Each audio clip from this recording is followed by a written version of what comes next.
systems as models for diseases. And so I'm going to talk with you a little bit about some recently published work that just came out 2 days ago from my laboratory. I'm in the Department of Orthopedic Surgery, but I'm a chemical biomedical engineer by training and biomaterials scientist. And I'm eager to chat with my colleagues here at this meeting. Disclosures, I have no financial disclosures related to the work. And I want to talk a little bit about using tissue engineering applications to combat osteosarcoma. So I know that in this audience, osteosarcoma is a disease that you're very familiar with. This is an aggressive bone cancer. It's the primary malignant cancer in children and young adults. It also is a quite common occurrence in canines.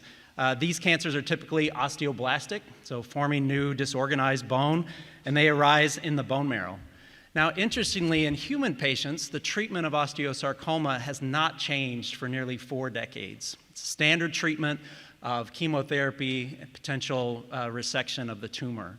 And we maintain that the reason that this has not happened is we have a very poor understanding of how the tumor functions and what drives tumor behavior within this bone marrow microenvironment.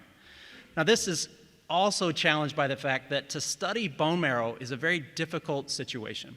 If you were to flush bone marrow from a patient, immediately you lose that spatial organization and the heterogeneity of cells within the bone marrow, because some of these cells are adhesive on tissue culture plastic, but many of these hematopoietic cells are non-adhesive, and they play a critical role in guiding cell behavior within the bone marrow microenvironment. And so we need to come up with strategies to maintain that three-dimensional microenvironment of the bone marrow so we can accurately study this disease and also normal development. And so what I want to talk with you this morning is our recent efforts to develop a so-called engineered bone marrow, which we capitalize on the native process of bone tissue and the marrow microenvironment in an animal model. And so this is work, like I said, it just was published yesterday in the Proceedings of the National Academy of Sciences. And this is work led by Katie Griffin, who is a truly remarkable DVM PhD student at UC Davis. So Katie leveraged work that we knew from 1965 when Dr. Marshall Urist, an orthopedic surgeon from UCLA, reported that if you combine collagen, demineralized bone powder, and bone morphogenetic proteins in this microenvironment, that each of these components was essential to make bone and a bone marrow microenvironment in a subcutaneous space. And so Katie leveraged this work from 1965, which was also bolstered and amplified in 2014 by Don Ingber at the Wyss Institute, to interrogate and develop an improved model of this engineered bone marrow. So succinctly, Katie combines these reagents into a polydimethyl sulfoxime mold, and she implanted these in the back of a C57 Black 6 mouse.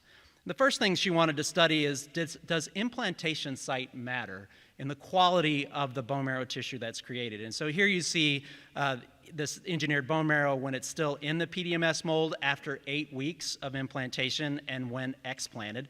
And visually you can see that the subfascial site of implantation was more vascularized than that tissue which was created in the subcutaneous site, as previously reported by Dr. Ingber's group.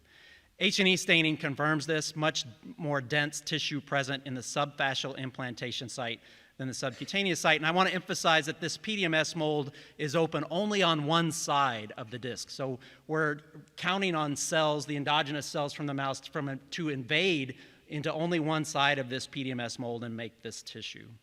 Here you see a nice H&E cross-section where you can clearly see the presence of a cortical bone structure on the outside of this bone marrow microenvironment and a bone marrow physiology within this construct. So then Katie used flow cytometry to compare the composition and the immunophenotype of native bone marrow immediately flushed from the mouse as compared to the engineered bone marrow created in this microenvironment. And you can see both by the plots by flow cytometry and quantification of lineage non-restricted cells that the composition of the engineered bone marrow matched that of natively flushed, immediately characterized bone marrow from the same mouse. Now, interestingly, we showed that when we put these constructs in 2 different oxygen tensions, ambient air, which is most commonly used in our field, as well as physiologically relevant 5% oxygen, that the composition of the engineered bone marrow remained constant over 7 days.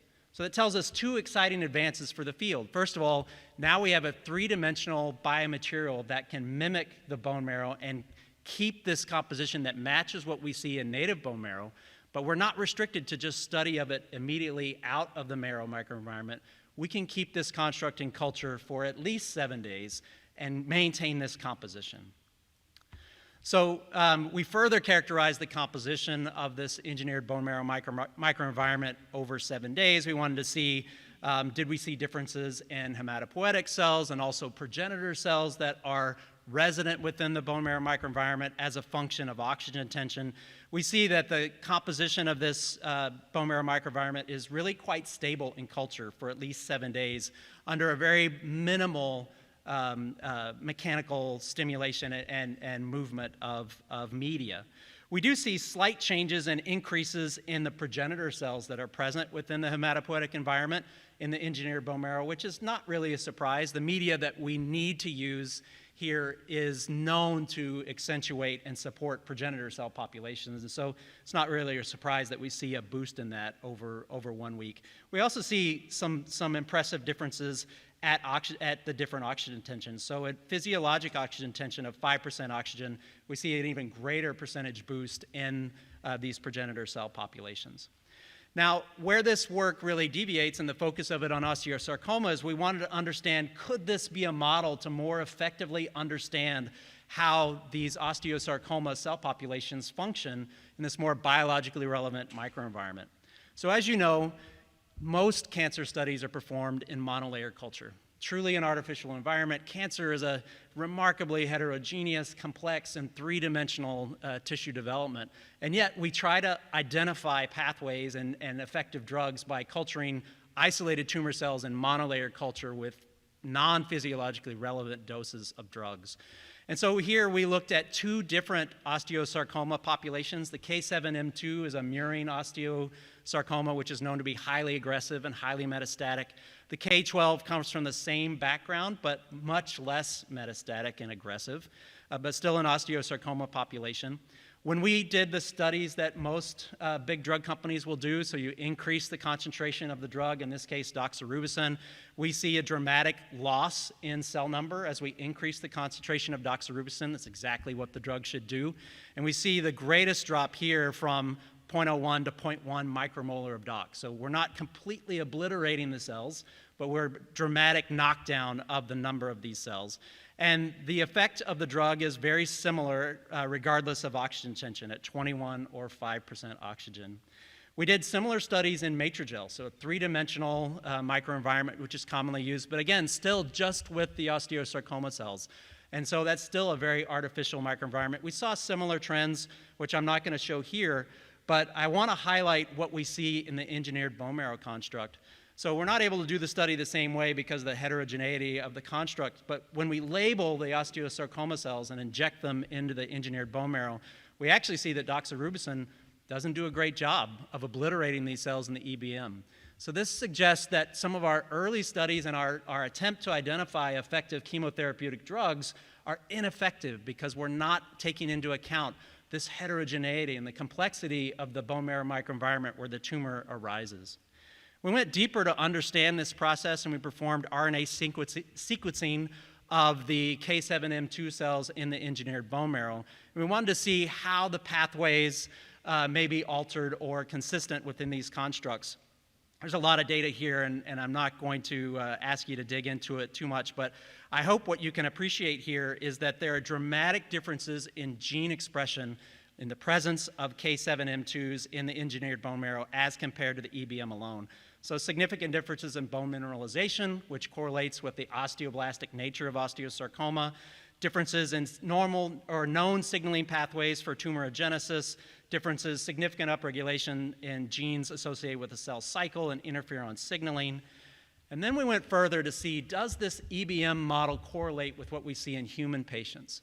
And so mining data from the literature, looking at RNA sequencing and pathway expression in human patients with osteosarcoma, we see that the engineered bone marrow does a very nice job of mapping what we see in human patients, suggesting that this is an opportunity for us to use this platform to understand osteosarcoma in humans and hopefully in canine patients as well. The last little bit that I want to share with you is this is also an outstanding model to understand the potential immune regulation of cells and their contribution to tumorigenesis. And so in native tissue regeneration, as we heard from Dr. Barrett just a few moments ago, we think about activation of macrophages, and then classical M1 macrophage, which is typically a pro-inflammatory, and M2, which is typically anti-inflammatory or pro-regenerative. In cancer, that is flipped on its ear. We really don't want new tissue formation, so we'd prefer to have something that's more M1 active and less M2. And indeed, in osteosarcoma, we actually see, in the absence of osteosarcoma metastasis, we see more M1 macrophages present than in the M2 or in the metastatic microenvironment. And so we wondered if we could use this setting to understand how macrophage polarization influences tumor growth in this engineered bone marrow microenvironment. So in these early studies that we did, we collected the engineered bone marrow and we kept them in a static microenvironment, so no orbital shaker to promote perfusion. And we actually saw a loss of these K7M2s over 7 days in culture because there wasn't enough nutrient microenvironment there to support their behavior. But incidentally, when we loaded these constructs now with macrophages that had been polarized to either M1 or the M2 phenotype, together with the osteosarcoma cells, we see actually sustain and even growth of these osteosarcoma cells in the engineered bone marrow, and actually irregardless of M1 or M2 polarization. And so this suggests that there's important information that we can glean from this model system, looking at the interface of the immune system, innate macrophage polarization, and tumorigenesis. So in conclusion, I present to you today that we've created an engineered bone marrow model that recapitulates native bone marrow and can be maintained in culture for at least 7 days, which is a big advance in the field. I demonstrated that these cells have complex altered behavior compared to standards in the field, and we must be thinking about improved strategies to understand these disease states. And then lastly, in some early and preliminary findings, I show you that this interface between immunology and cancer tumorigenesis can be studied in a model system like this. So with that, I want to thank our clinical collaborators. Steve Thorpe is an orthopedic oncologist at the health system. Bill Culp is a veterinary orthopedic oncologist at our outstanding School of Veterinary Medicine at UC Davis. And especially I want to thank Katie Griffin, the student in the laboratory who executed this work. So I'd be happy to take any questions if time remains.